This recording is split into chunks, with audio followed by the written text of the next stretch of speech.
शांतागारं भुजगशयनं पद्मनाभं सुरेशं विश्वाधारं गगनसदृशं मेघवर्णं शुभंगं लक्ष्मीकान्तं कमलनयनं योगिभिर्ध्यानगम्यं वंदे विष्णुं भवभयहरं सर्वलोकैकनाथं।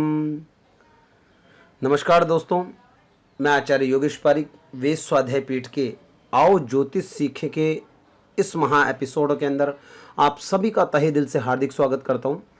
दोस्तों, आज हम आपको बताएंगे शनि ग्रह के बारे में। और शनि ग्रह जैसे ही नाम आता है शनि ग्रह का, तो हर व्यक्ति के अंदर एक भय व्याप्त होने लगता है। हर व्यक्ति एक डरने लगता है कि पता नहीं शनि ग्रह जो कैसा फल देगा या कैसा फल नहीं देगा। तो आज हम इसकी पूरी जानकारी आपको बताएंगे शनि ग्रह की, कि कुंडली में किस प्रकार से यदि शनि ग्रह रहता है तो उसका कैसा परिणाम मिलता है। इन सारी चीज़ों के लिए आज हम आप यहाँ बात करेंगे।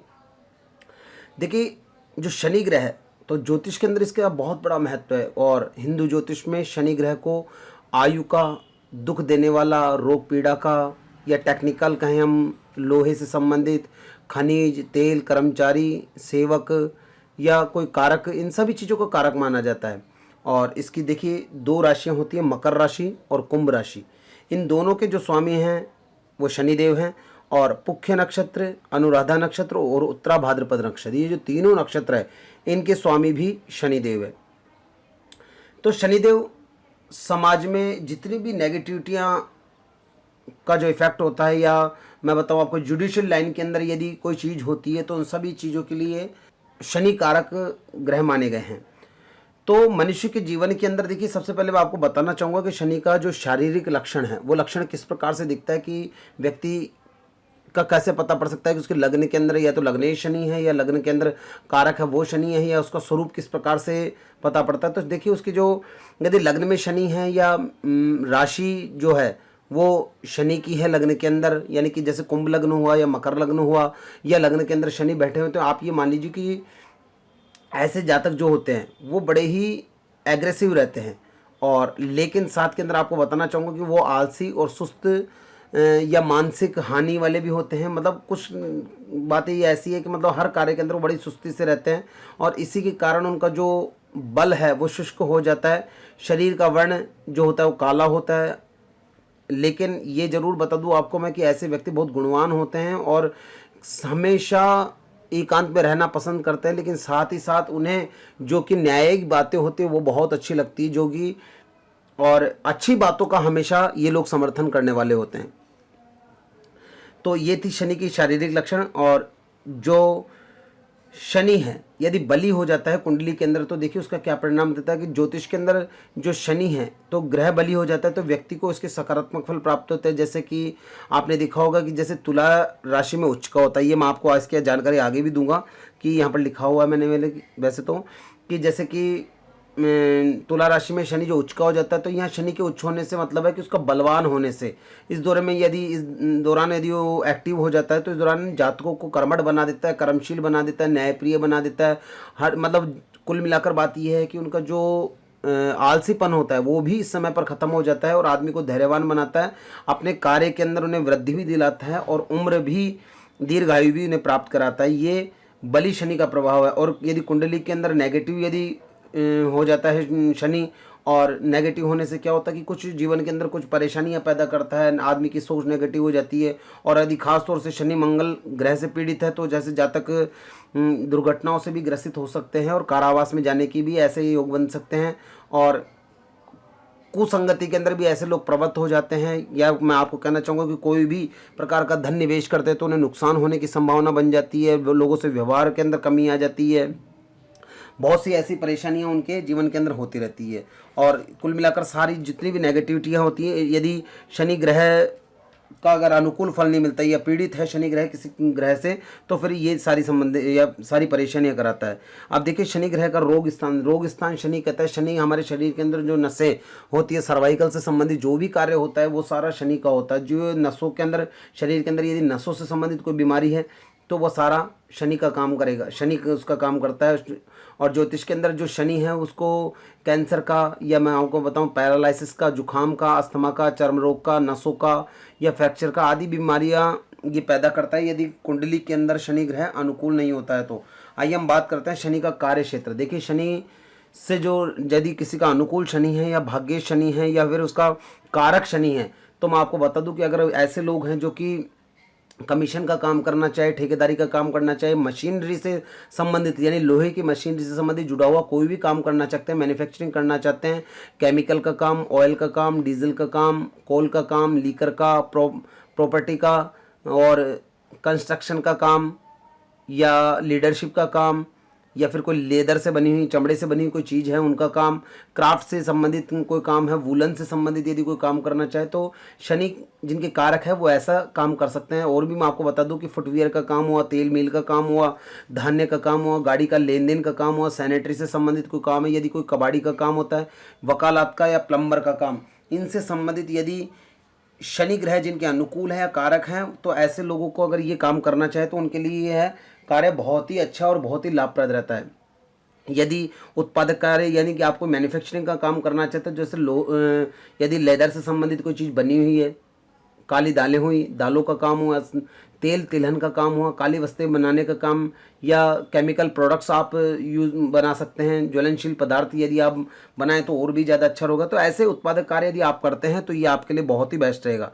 अब देखिए हम बात करते हैं कि शनिवार के दिन हमें क्या क्या करना चाहिए और क्या नहीं करना चाहिए। आपको सबसे पहले तो मैं एक बात बता दूं कि शनि जो है मंद जिसका नाम है, और मंद के साथ साथ में शनि स्थिरता का भी नाम है, यानी हर चीज़ में अड़िग रहने वाला, यानी हर चीज़ के अंदर गंभीर रहने वाला, उसका नाम शनि है। तो शनि के अंदर यदि हम स्थिरता वाले कोई भी काम होते हैं, यदि हम वो काम करते हैं तो वो बहुत ही लाभप्रद रहते हैं और बहुत ही आगे के लिए सफलतम योजनाएं बनवाते हैं। तो यदि शनिवार को जैसे कि गृह प्रवेश का कोई कार्य होता है या नौकरी पर जाने का काम, क्योंकि ये सारे फिक्स वाले काम हैं और स्थिर काम है, तो यदि कोई मशीनरी आप चालू करना चाहते हो या कोई टेक्निकल कोई काम आप करना चाहते हो, व्यापार करना चाहते हो, कोई गवाही देना चाहते हो, किसी से वाद विवाद हो गया तो उसकी गवाही से संबंधित यह कार्य बहुत अच्छा रहता है शनिवार के दिन। गृह का निर्माण से संबंधित और नींव का स्थापन करना, वधु का प्रवेश करना, ये सारे शनिवार को बहुत अच्छा रहता है। खासतौर से वाहन का खरीदना, उपदेश देना या किसी अच्छे कार्य के अंदर आप निवेश करना चाहते हैं तो शनिवार के दिन यदि आप ऐसा करते हैं तो आपके लिए बहुत ही अच्छा और बहुत ही लाभप्रद रहेगा। आगे हम बात करते हैं, देखिए जैसे कि मैंने पिछली कुंडलियों में पिछले जो ग्रहों की जानकारी दी उनके अंदर भी मैंने बताया, क्यों बताया, क्योंकि आपको धीरे धीरे इन चीज़ों की नॉलेज प्रॉपर मिल पाएगी, तभी आपको इन चीज़ों का लाभ मिल पाएगा। देखिए हम आगे बात करते हैं कि लग्न किससे कहते हैं। लग्न उसे कहते हैं, कुंडली में आपने देखा होगा यहाँ पर लय लिखा हुआ होता है या फिर जो राशि होती है ऐसे एक ग्राफ बना हुआ रहता है शुरू के अंदर कुंडली के अंदर लग्न चार्ट का। तो लग्न उसे कहते हैं कि लग्न जहाँ से राशि प्रारंभ हो रही है, यानी कि यहाँ पर हो सकता है 3 नंबर लिखा हो, यानी मिथुन राशि है तो मिथुन लग्न हो जाएगा, 3 नंबर लिखा है तो मिथुन लग्न हो जाएगा। यहाँ पर जैसे मेष लग्न लिखा हो, यहाँ पर अगर 2 नंबर आ जाता तो यहाँ वृष हो जाता। तो इसी प्रकार से कोई भी राशि यहाँ पर विराजमान हो सकती है, तो लग्न उसको कहते हैं। और इसके जो केंद्र होते हैं, 4 स्थानों को केंद्र कहा गया है, पहला, चौथा, 7वां और 10वां। इन चारों जो स्थान है इनको केंद्र कहा जाता है। आप देखिए हर कुंडली के अंदर शुभ स्थान और अशुभ स्थान हर कुंडली में मिलते हैं हमें। तो शुभ स्थान मैंने यहाँ पे लिखा हुआ है 1, 4, 5, 7, 9, 10। तो पहला, चौथा, 5वां, 7वां, 9वां और 10वां ये स्थान शुभ स्थान बताए गए हैं। और छठा, 8वां और 12वां, छठा, 8वां और 12वां ये स्थान यहाँ पर जो है वो अशुभ स्थान होता है। तो शुभ स्थानों के अंदर यदि नीच ग्रह भी बैठे हुए हैं तो शुभ परिणाम देते हैं, और अशुभ स्थानों के अंदर यदि उच्च के ग्रह भी बैठे रहते हैं तो वो हमेशा लगभग नेगेटिव ही फल देंगे। आइए हम बात करते हैं शनि के मित्र ग्रह। देखिए शनि के 2 ग्रह जो मित्र हैं, बुध और शुक्र, ये दोनों शनि के जो ग्रह हैं ये दोनों के दोनों इसके मित्र ग्रह हैं। और शनि के जो शत्रु ग्रह हैं, सूर्य, चंद्र और मंगल, ये तीनों ग्रह हैं जो हैं जो शनि के शत्रु हैं। दृष्टि मैंने आपको शायद पहले बताई भी थी कि तीसरी, 7वीं और 10वीं ये 3 दृष्टियाँ होती है। दृष्टि हम कैसे देखते हैं कि यदि सपोज कीजिए शनि यहाँ पर विराजमान है तो यहाँ पर पहली, दूसरी, तीसरी, ये तीसरी दृष्टि हुई, चौथी, 5वीं, 6वीं, 7वीं ये 7वीं दृष्टि हुई, और ये 10वीं दृष्टि। तो इन 3 स्थानों को देखते हैं। तो शनि जहाँ पर भी बैठे हुए रहते हैं उस तरह से हम इसकी दृष्टियों को देख सकते हैं। सपोज कीजिए यहाँ पर बैठे हुए तो यहाँ पर से पहली, दूसरी, तीसरी जहाँ से बैठे हुए रहते हैं वहाँ से हम तीसरे घर को गिनेंगे तो तीसरी हो गई, 7वें घर को गिनेंगे तो 7वीं हो गई, और 10वें घर को गिनते हैं तो 10वीं दृष्टि हो गई। तो इन 3 दृष्टियों से जो शनि हैं इस प्रकार से तीनों ग्रहों को देखते हैं। और देखिए शनि की जो उच्च राशि होती है वो तुला की होती है और नीच राशि हमेशा मेष की होती है। तो मैंने आपको शायद पहले भी बताया कि आपको सिर्फ हमेशा उच्च राशियों को याद रखना है और नीच राशि अपने आप आपको याद हो जाएगी, क्योंकि उच्च राशि से जो सातवीं राशि होती है वो हर ग्रह की नीच राशि कहलाती है। तो तुला यहाँ पर उच्च की राशि हो गई शनि की, तो तुला से आप गिन सकते हैं तुला, वृश्चिक, धनु, मकर, कुंभ, मीन और मेष, ये सातवीं राशि हुई मेष की। तो मेष नीच की राशि होगी। अब देखिए दोस्तों, हम यहाँ पर बात करते हैं 12 राशियों का कि शनि का यदि 12 राशियों के अंदर जो विराजमान रहते हैं तो किस किस प्रकार का फल देते हैं। सबसे पहले हम बात करेंगे कि शनि यदि मेष राशि के अंदर विराजमान है, तो मेष राशि के अंदर विराजमान है तो किस प्रकार का फल देंगे। यदि किसी की कुंडली में जो शनि है मेष राशि के हैं और मेष राशि के, तो व्यक्ति को क्या करता है, वो आत्मबलहीन बना देता है, यानी अपने आप को जो कमज़ोर महसूस कराता है, निर्बल बना देता है। और वो ये मान लीजिए कि और यदि किसी से उसका झगड़ा हो जाए तो वो कभी जीवन में भी उसे भुला नहीं पाता है और हमेशा दुष्कर्मों में प्रवृत्त रहकर अपने आप को, अपने परिवार को भी बर्बाद कर सकता है। यदि शनि वृष राशि पर है तो व्यक्ति दुराचारी होता है, द्रव्यहीन होता है, मूर्ख होता है, हमेशा झूठ बोलने वाला होगा। ऐसे व्यक्ति का ये मान लीजिए कभी भी किसी को विश्वास नहीं करना चाहिए। यदि शनि मिथुन राशि के अंदर विराजमान है तो मिथुन राशि के अंदर विराजमान होने से व्यक्ति कपटी हो जाता है, दुराचारी हो जाता है, पाखंडी होता है, यानी कि मैं आपको बताना चाहूँगा कि बहुत फेंकने वाला व्यक्ति होता है, कि मतलब इधर की उधर की बातें करने वाला, जो कि इसके लिए निर्धन बनाने में इसको सहायक करती है और ऐसे व्यक्ति को लगभग कोई नहीं चाहता है। यदि शनि कर्क राशि के अंदर विराजमान है तो ऐसे व्यक्ति की होती है जिनकी जो कि वो शुरू से ही बहुत परेशान रहते हैं और उनकी माता का उन्हें प्रॉपर सुख भी नहीं मिल पाता है। ऐसे जातक का स्वभाव होता है बहुत चंचल होता है, अस्थिर होता है और इनके अंदर विश्वास की कमी एक रहती है। जिन लोगों के कर्क राशि के अंदर शनि विराजमान है, जिनके अंदर सिंह राशि में यदि शनि विराजमान होता है तो ऐसे व्यक्ति लेखक बनते हैं। जासूसी का कार्य इनको बहुत अच्छा लगता है, लेखन का, लिखने का या बोलने का कार्य के अंदर इनकी रुचि रहती है। एंकरिंग लाइन के अंदर भी ऐसे लोग जा सकते हैं और इनका लेकिन जो जीवन होता है वो हमेशा साधारण व्यतीत होता है। यदि कन्या राशि के अंदर हम बात करते हैं कि यदि कन्या राशि के अंदर विराजमान है शनि, तो देखिए इसका क्या फल रहेगा। यदि शनि कन्या राशि के अंदर विराजमान है तो जातक को बलवान बनाता है, अपने क्षेत्र के अंदर कुशल बनाता है, कुशल वक्ता बनाता है, सोशल वर्कर बनाता है, अवसरवादी बनाता है, लेखक, संपादन, या मैं बताऊं तो कि धर्म के प्रति कट्टर आलोचक भी ऐसे व्यक्ति हो सकते हैं। और यदि शनि तुला राशि के अंदर विराजमान है तो आप ये मान लीजिए कि ऐसे जो व्यक्ति होते हैं वो उन्नति की ओर बहुत अग्रसर रहते हैं, अपने भुजाओं के बल से, अपने मेहनत से मान लीजिए कि बहुत अग्रसर होते हैं आगे जीवन के अंदर। वो अपने पराक्रम से, अपने शौर्य से, अपनी मेहनत से जीवन के अंदर बहुत ही सकारात्मक उनको परिणाम मिलते हैं और ऐसे इनके लिए लाभ रहता है। यदि वृश्चिक राशि में शनि विराजमान है तो ऐसे जो जातक होते हैं वो स्त्री से हीन होते हैं और वैधव्य योग इनकी कुंडली के अंदर होता है, यानी कि यह तो कोई कारण से इनके विवाह के अंदर विलम्ब हो जाएगा। यदि इनका विवाह हो गया तो ये मान लीजिए कि इनके दो विवाह के ऐसे लोगों के योग भी बनते हैं और बहुत हिंसक लोग होते हैं। ऐसे लोग हिंसक कार्यों में रुचि भी लेते हैं और लोभ में आकर वो कोई भी कृत्य कर सकते हैं। और यदि शनि धनु राशि के अंदर विराजमान है तो धनु राशि के अंदर विराजमान होने से व्यवहार कुशल व्यक्ति होता है और लोकप्रिय होता है, लोगों को चाहने वाला होता है, पुत्र से उसे कीर्ति प्रसिद्धि मिलती है और बाल्यावस्था से लेकर यौवनावस्था तक और वृद्धकाल के अंदर हमेशा उसे सुख मिलता रहता है। यदि शनि मकर राशि के अंदर विराजमान है तो व्यक्ति बहुत ही षड्यंत्रकारी होता है, छली होता है, परिश्रमी जरूर होता है, लेकिन हर चीज़ के अंदर वो फेस करने को भी तैयार रहता है, लेकिन साथ के अंदर उससे टेक्निकल चीज़ों के अंदर बहुत उसे लाभ मिलता है। यदि शनि कुंभ राशि के अंदर विराजमान है तो कुंभ राशि में स्थित होने जातक मतलब दुर्व्यसनी होता है, दुर्व्यसन करने वाला होता है, मदिरापान का शौक करने वाला होता है और नास्तिक प्रवृत्ति रहती है, देवी देवताओं को ठुकराने वाला होता है और धार्मिक जो लोग होते हैं उनके प्रति निंदित की भावना उसकी रहती है हमेशा। तो ऐसे लोग का जो जीवन होता है बड़ा, मैं बताना चाहूँगा कि बहुत अनुकूल नहीं रहता है और बहुत सी उन्हें दिक्कतों की फेसिंग करनी पड़ती है। यदि शनि है जो मीन राशि के अंदर यदि विराजमान होता है तो व्यक्ति को हतोत्साही बनाता है, डिप्रेशन में रहते हैं, छोटी छोटी बातों के लिए गंभीर उनकी सोच होती है, छोटी बातों को बड़ा कर करके सोचते हैं और कुल मिलाकर बहुत ही उनका जो गहन सोचने के अंदर उनका जीवन जाता है, जिसके कि नकारात्मक परिणाम और डिप्रेशन में हमेशा उनके ऐसे लोग रहते हैं। तो ये था हमारा 12 राशियों का। अब हम बताते हैं आपको, देखिए शनि की जो महादशा है, शनि की महादशा दोस्तों 19 वर्ष की आती है और 19 वर्ष की महादशा के अंदर जो शनि किसी का अनुकूल होता है तो उसे बहुत अच्छे लाभ देते हैं, किसी का यदि अनुकूल नहीं होता है तो उसे नेगेटिव फल भी देते हैं। तो मैं आपको बताना चाहूँगा कि शनि की महादशा के अंदर देखिए किस प्रकार का व्यक्ति का स्वभाव हो जाता है कि यदि शनि बलवान है और स्वराशि का है, उच्च के शनि है, तो उच्च की जो शनि होता है इसकी दशा के अंदर जातक को क्या होता है, द्रव्य की प्राप्ति होती है, विदेशों के अंदर भ्रमण के योग भी बनते हैं, बाहर जाने के भी उनके योग बनते हैं, बाहर जाकर अवसर, नए नए अवसर उन्हें प्राप्त होते हैं। और लेकिन साथ के अंदर इस समय के अंदर उन्हें क्रोध भी बढ़ जाता है और साथ के अंदर क्रोध बढ़ने से शत्रु अधिक ज़्यादा हो जाते हैं, लेकिन साथ में हमेशा उनकी जीत रहती है। जातक विलासी हो जाता है, ऐशो आराम के अंदर अधिक सुख भोगने लगता है और नई नई वस्तुओं को उसको संग्रह करने का शौक भी हो जाता है, घूमने का शौक हो जाता है और बड़े या उच्च लोगों से मिलजुल कर उस व्यक्ति की ख्याति भी फैलती है और स्त्री का उसे लाभ भी होता है।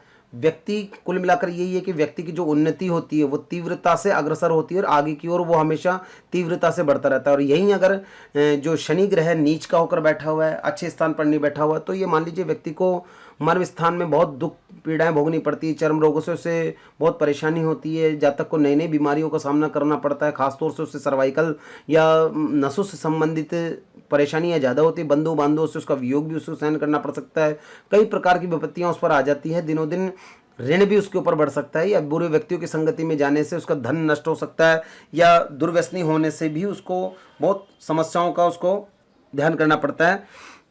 आइए हम बात करते हैं। देखिए शनि ग्रह की जो जप संख्या है ये है 23,000 जप संख्या यदि करता है कोई बीज मंत्र का या तंत्रोक्त मंत्र का जप करता है तो शनि ग्रह के अंदर उसकी दशा अनुकूल हो जाती है। जैसे तंत्र मंत्र है ओम शम शनिश्चराय नमः और बीज मंत्र है ओम प्राम प्रीम प्रोम स शनिये नमः। दोस्तों इसके अंदर एक वैदिक मंत्र भी होता है ओम शन्नो देवी रविष्ठय आपो भवन्तु पीतये शंजो रविस्रवन्तु न, क्योंकि हमारे कलयुग में बताया गया कि बीज मंत्र और यदि तंत्रोक्त मंत्र हम कोई करते हैं तो इसका 4 गुना हमको इसका जप करते हैं तब उसका फल मिलता है, लेकिन वैदिक मंत्र का मात्र जो इसकी संख्या है, जैसे 23,000 संख्या है, इस 23,000 संख्या का जाप करने लेने से ही पूर्ण फल मिल जाता है। यदि शनि ग्रह किसी का अनुकूल नहीं है तो उस व्यक्ति को हमेशा नीलम धारण करना चाहिए, यदि किसी का भाग्येश है या भाग्यस्थान का मालिक है या कारक ग्रह तो हमेशा उसका नीलम उसे पहन के रहना चाहिए, जिससे कि उसको इसका प्रॉपर लाभ मिल सके। जब जब शनि की दशा अंतरदशा है या फिर ढैया 7.5 या ढैया है तो उस समय उसे प्रॉपर उसका लाभ मिल सके। आइए हम बात करते हैं दान की। तो जो शनि ग्रह जिनका अनुकूल नहीं है या मारक है या फिर कि बहुत नेगेटिव है, अच्छे स्थान पे नहीं बैठा हो, तो ऐसे लोगों को हमेशा उड़द का दान, काले कपड़े का दान, लोहे से संबंधित तेल का दान हुआ, तिल का दान हुआ, काले तिल का दान हुआ, काले पुष्प हुए या कृष्ण पुष्प हुए या कृष्ण फल हुआ जैसे जामुन हुआ या चीकू हुआ, इन चीज़ों को आप दान करके भी अपने इस समय को अनुकूल कर सकते हैं। और मैं दोस्तों एक और चीज़ बताना चाहूँगा आपको कि देखिए ये है शनि यंत्र, और शनि यंत्र का यदि आप स्वयं ही इसका निर्माण करें, स्वयं ही आप बनाएं तो यह आपके लिए बहुत ही परफेक्ट रहेगा। क्योंकि शनिवार को जब भी, जैसे मैंने आपको 3 नक्षत्र बताए थे शनि के, एक तो पुख्य नक्षत्र, एक अनुराधा नक्षत्र, एक उत्तरा भाद्रपद नक्षत्र, इन तीनों नक्षत्रों के अंदर यदि आप सायंकाल के समय एक भोजपत्र लेवें और भोजपत्र लेकर उसके ऊपर इस प्रकार से एक आप चौकोर सा बनाकर और इस प्रकार 9 खाने बनाए और 9 खानों में ये संख्या लेके 12, 7, 14, 13, 11, 9, 8, 15 और 10 इस प्रकार से ये यंत्र बनाएंगे। इस यंत्र के अंदर आपको बताना चाहूँगा, इस यंत्र को जब भोजपत्र पे बनाए तो आपको अनार की कलम से या तो लाल चंदन से या फिर अष्टगंध से आपको ये यंत्र बनाना है। और इस यंत्र को बनाकर सायंकाल के समय एक छोटा सा ताबीज़ लेंगे आप लोहे का, और लोहे के ताबीज़ में इसको डालकर काले धागे के अंदर आप पहनते हैं तो आपका ढैया और 7.5 का जो इफेक्ट है वो बिल्कुल डाउन हो जाएगा। उसके अंदर फिर आपको बहुत सी ऐसी चीज़ें जो आपके ग्रह अनुकूल नहीं है तो उन ग्रहों को भी अनुकूलता मिलेगी। और आपको इसके साथ में मैं उपाय भी बताना चाहूँगा कि देखिए उपाय के अंदर यदि आप काले कुत्तों को तेल से चुपड़ी हुई रोटी हुई ऐसी चीज़ों का दान देने से, या कृष्ण गाय को यानी जो काली गाय होती है उसको आप गुड़ खिलाएं तो भी ये समय आपके लिए अनुकूल हो सकता है। या कोई स्वीपर या कोई आपके ऐसे कोई कर्मचारी जो साफ़ सफाई करते हैं उन्हें भी आप किसी प्रकार से मदद करते हैं। मंदिर के अंदर यदि आप साफ़ सफाई करते हैं या फिर लोहे से संबंधित दान करते हैं, किसी मंदिर के अंदर कोई लोहे का दान करके आप टीन शेड वगैरह लगवाते हैं, या फिर कोई ऐसे व्यक्ति है जिसे सर्दी के अंदर आवश्यकता है तो आप उसे कंबल से या ऊन से संबंधित दान दे सकते हैं। तो दोस्तों ऐसे छोटी छोटी चीज़ें करके आप अपने इस समय को अनुकूल बना सकते हैं, जो कि मैंने आपको ये बताया। और एक बात और बताना चाहूँगा आपको मैं दोस्तों कि शनि की जब जब दशा हो या अंतर्दशा हो, उसके अंदर यदि हम शनिवार के दिन खास तौर से, अगर रोजाना हो जाए तो बहुत अच्छी बात है, लेकिन शनिवार के दिन काले तिल, यानी आप जल का एक पात्र भर लीजिए, एक बाल्टी भर लेंगे, उसके अंदर थोड़ा सा काले तिल, थोड़ा सा लोबान, थोड़ी सौंफ, थोड़ी मुत्थरा और थोड़ी धमनी, इस प्रकार 5 औषधियाँ होती हैं जो आपको पंसारी की दुकान पे आसानी से मिल सकती है। उससे आप ये ले आएँ और लाकर थोड़ी थोड़ी सामग्री उसके अंदर डाल दें और डालकर उससे स्नान करे बाद फिर आप बाद में शुद्ध स्नान करें, तो आपका दोस्तों ये जो शनि की दशा है, शनि की ढैया है या साढ़े साती है, इस दोष का भी निवारण हो जाता है। दोस्तों आगे मैं आपको बताऊंगा कि किस प्रकार से कुंडली के अंदर बहुत से ऐसी चीज़ें जो इनके योग बनते हैं और इन योगों का क्या क्या हमें फल मिलता है।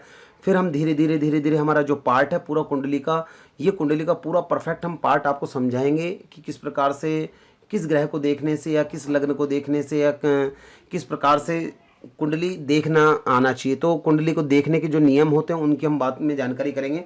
तो दोस्तों आज के लिए मैं यहीं विश्राम चाहूँगा। आप सभी का बहुत बहुत धन्यवाद, बहुत बहुत आभार। हमारे इस चैनल को अधिक से अधिक आप सब्सक्राइब करें। जैसा भी आपको लग रहा है तो आप प्लीज़ कमेंट्स में ज़रूर बताइए। हो सकता है मैं अपना पूरा प्रयास करता हूँ आप लोगों को इस चीज़ को समझाने का, लेकिन फिर भी कुछ त्रुटि रह जाए तो आप हमारे से कमेंट्स बॉक्स में आप हमें कमेंट ज़रूर कीजिए। और हमसे जुड़े रहने के लिए आप सभी का दोस्तों बहुत बहुत धन्यवाद। दोस्तों धैर्य बनाए रखें, क्योंकि पेशेंस होगा, धैर्य होगा आपके अंदर, तभी आपको कुंडली देखना आएगा। आप ये ना समझें कि आप 10 20 25 वीडियो देख लिए और आप ज्योतिषी हो गए। दोस्तों ऐसा बिल्कुल नहीं, क्योंकि आप जब तक प्रॉपर इस चीज़ को समझेंगे नहीं, इस चीज़ की आपको नॉलेज नहीं मिलेगी, तब तक आप एक अच्छे ज्योतिषी नहीं बन सकते। आपको धीरे धीरे इसके अंदर प्रवेश करना है, तो आपको थोड़ा संयम और थोड़ा धैर्य रखना पड़ेगा। तो दोस्तों हम यहीं विश्राम लेते हैं। आप सभी का बहुत बहुत आभार, बहुत बहुत धन्यवाद। जय हिंद, जय भारत।